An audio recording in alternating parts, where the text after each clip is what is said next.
Tally-ho, my faithful friends, it's me, Dave Makes Noises, the Bill Pullman of Dungeons & Dragons YouTube storytelling. This video is the first of a new series on a thread from our very own subreddit, r/MrRipper. We've been getting lots of amazing stories to share, and we're always looking forward to more. As always, if you have a cool homebrew location in mind, you can also share it in the comment section below. Just a reminder that we stream every Sunday and Wednesday, 2 p.m. Pacific, 5 p.m. Eastern, 10 p.m. GMT, so please come join us sometime soon. It's so much fun. One more thing, this video is sponsored by my main man's Craig, who puts the Craig in Craig's Cottage. He's a huge fan of the channel and makes really cool dice bags, so we're going to talk about that in a minute. But for now, what is the coolest homebrew location concept you have made? Part 1.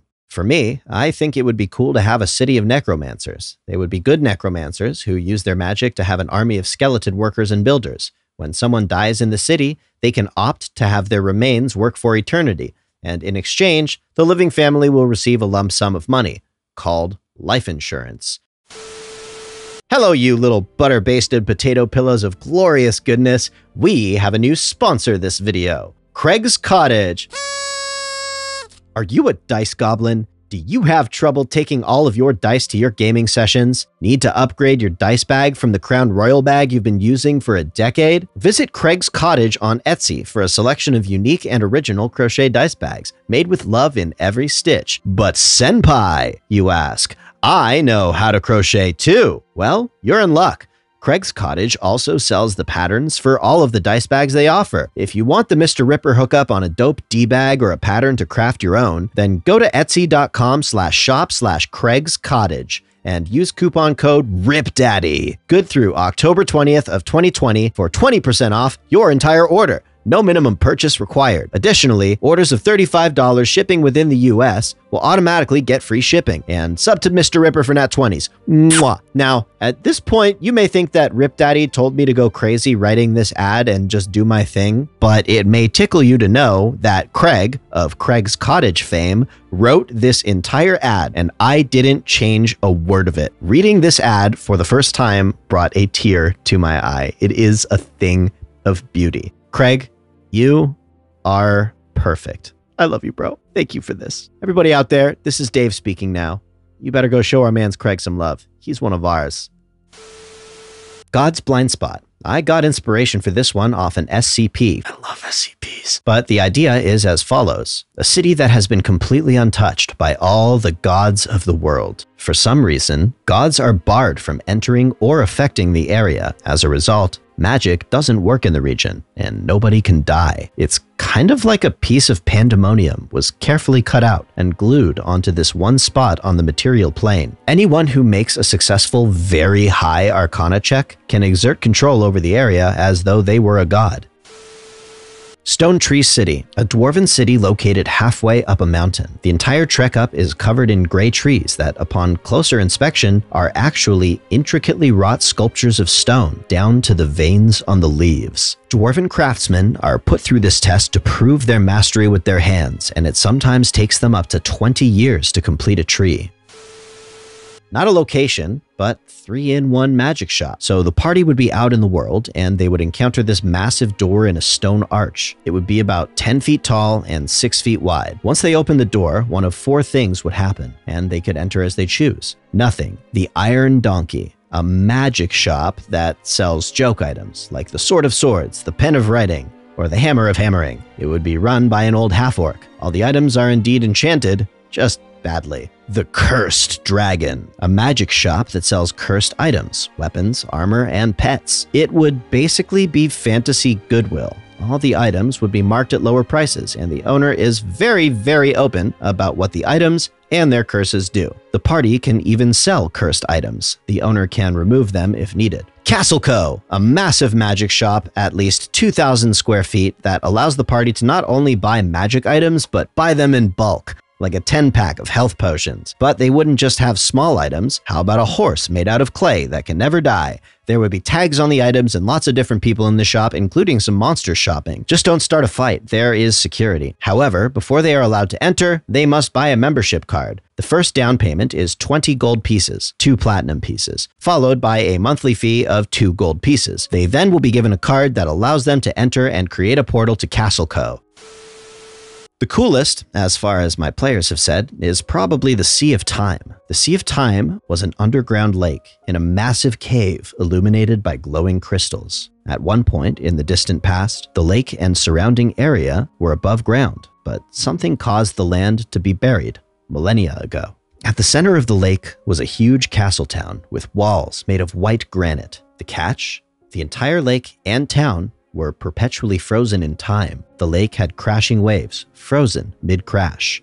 The water was solid as stone and indestructible. Same for the castle walls. The people of the city were frozen in time midway through the day of the incident. Everything had been held fast for gods only know how long. The crystals that illuminated the cavern were a form of crystallized magic, a side effect of the magic holding the land in perpetual stasis. They grew constantly, occasionally fell, and could be collected and used to amplify magical power. Through investigation, the party could discover the cause of the time freeze and free the kingdom from the temporal curse.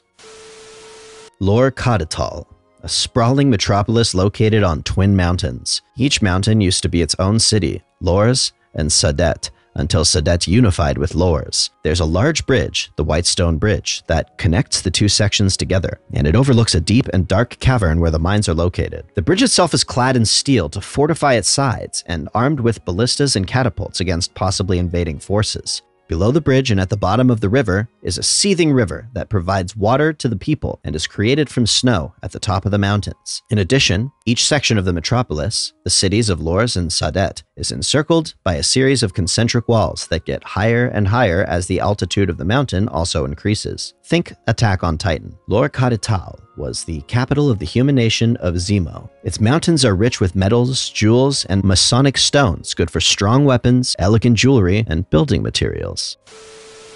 I've actually come up with a decently awesome campaign idea that I've wanted to play for a while. It's a 3.5 campaign, and its location is here, on Earth. We humans happen to have plenty of old myths and legends of creatures such as the fairies and elves and dwarves, but clearly we don't have proof of those creatures ever having existed. But why? The answer is, they went home. The campaign setting itself is actually in the future, using modern day as a reference point in the past for when the events of the campaign start to unfold. Picture this, our human greed for power leading us to engineer a way for us to open certain doors to different dimensions. Eventually, we end up stumbling upon the magical realms where all those previously mentioned magical creatures had gone back to. In ancient times, they existed side by side with man, helping us in our troubles with their magic and the millions of years of knowledge their own civilizations had gained. But humans are greedy and always vying for power in one way or another. As that is our nature, we always just want more. This created a divide between the human race and the magical races. A war breaks out. This war forcing the magical creatures to just give up trying to help us, and they decide to go home. They even close off the portal to their world, causing all the magic they had brought with them to dissipate. Fast forward to today, where we have now opened the door to their realm. In order to try and take over their realm and to take their power, a new war breaks out. Modern technology versus ancient magics. But the humans find that magic itself is a very powerful force. We initiate the nuclear option, which they did not expect. This causes them, in outrage, to use their much more powerful magics against us, and finding that we weren't prepared for such a thing, the humans are forced back. The magical races, however, are well aware of man's extreme hubris. Instead of simply forcefully closing the door, they decide to wage war upon us. One last